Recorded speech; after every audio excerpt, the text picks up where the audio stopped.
Hypixel Bedwars is one of the most iconic games to come to the server, and whilst over the past few years the game has been shadowed by Skyblock, Bedwars has recently received a new update which puts it back in the spotlight: item rotations. Now, if you don't know what item rotations are, it's actually pretty simple. Every week, a new or rotating Bedwars item will be added into the Bedwars shop, which has its own unique and often game-changing functions. If you don't believe me, take a look at the Ice Bridge. This item was brought from the temporary Lucky Block mode in Bedwars, and it calls for new speedrunning world records all around the Bedwars community, even up to near 1-minute games of double Bedwars. But believe it or not, this is not the first time item rotations were added to Bedwars. Years ago, Bedwars had its old item rotation phase for a few months with some unique items which could even make a comeback to Bedwars today, and some that even have. So, ignoring all current new items, let's look back at the old item rotation, and not only see what Bedwars could look like in the future, but also how it looked in the past. The old Bedwars item rotation's first new item was actually an item that you may recognize today, the pop-up tower. Although not the same as today, the old pop-up tower functioned similarly to the current one with the same cost, but it was even bigger and better. As this item was only available for a week, not a lot of people remember it, but there's one thing that made it special. The old pop-up tower had a buy limit of 1 per game, basically making it kind of useless as it didn't really help us much, which is why you can't find content on it. And while the pop-up tower was short-lived, it did come back for the item rotation with the version we know today, and later was added to Bedwars as a normal shop item, while Hypixel did work on implementing new items to the rotation such as the Sugar Cookie, Snowman, and Ice Bridge, which have seen a comeback in the new item rotation with some minor changes and tweaks. The item that came after them, however, was very hectic and caused some chaos in Bedwars. The block shuffler functioned just like a mob spawn egg and spawned an Enderman, which would move 18 random nearby player-placed blocks to a random area in a nearby radius. However, it could of course not break beds or obsidian. This item didn't see as much use as expected, as it has a very big luck factor around bigger bed defenses, and I doubt we'll be seeing it ever return. And it also had the weird buy limits, just like the pop-up tower, making it not very likable.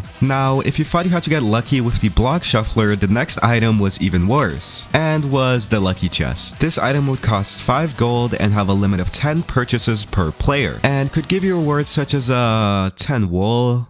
I'm not even kidding. This item had the worst drops that you could possibly ever imagine. Not only was the loot you could get bad, there's even a chance you could get nothing. This item was mainly added to hint at the release of Lucky Block Bedwars, and if it ever sees a return, it better work much better. Because the way it worked back then was just so bad, I couldn't even find any videos on it because it had such a huge lack of usage. Anyways, with that horrible item aside, the next quote-unquote item that came through was the Week of the Pig upgrade added with the Lunar New Year's event in 2019. Each player had to individually buy the upgrade for themselves, and it gave you a 5% chance to spawn a pig whenever you hit an enemy, which would then turn into a pigman and thereafter attack the enemy. Whilst the upgrade itself kinda sucked, I do think that the concept for it was great. And if you ask me, I think it'd be great to see some more rotational single-player diamond upgrades like these be added. After the Lunar New Year's exclusive item, the next item that Hypixel decided to add was a bow. A fourth one. This bow was known as the Devastator bow, and it originally cost 1 emerald but was then nerfed to 2 emeralds shortly after.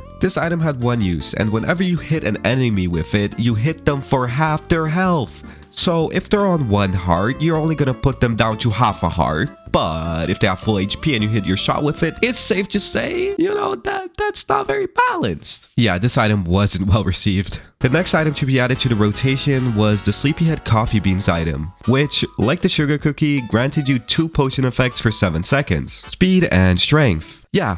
They added strength to Bedwars. If you don't know, strength is so deadly that it is the most overpowered perk in Skywars and avoids cleaners. But in Bedwars, it caused some havoc, and I could only imagine if this item came back today. Now, to be fair, this item was limited to only 3 per player at a cost of 5 gold, but I do think seeing it back unrestricted now would most definitely be interesting to see how it'd be, as it does serve its own purpose as opposed to the Sugar Cookie, which is just 2 potions mixed together for less time. Seriously though, can you imagine if this item came back today? It's like fighting an Iron Golem, but the Iron Golem has speed free. And finally, after all those stupid items, the last item to be added to Bedwars was an Ender Chest. Yeah, That's just it. It was the portable ender chest, so you could take it around with you or deposit at important times, which is still an item we could see coming back in the rotation honestly, but I do think they're trying to go for more entertaining and content-worthy items nowadays, which completely makes sense. Although I don't really play Hypixel or Minecraft that much anymore, it's nice seeing what they've come up with over the years. What do you think of these items?